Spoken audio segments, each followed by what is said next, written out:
Here I got a 2008 Honda CRV with a cluster issue.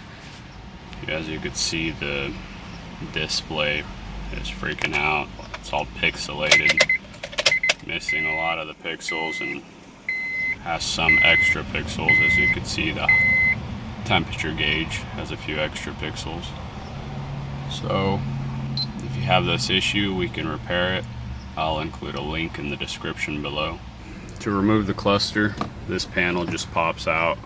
I just grabbed it like this, and it just literally nothing holds it but these clips right here on the back end. Really easy. And then there's 3 screws, one there, and one on top. And then there's just a plug on the back. Just get that removed, and that's it.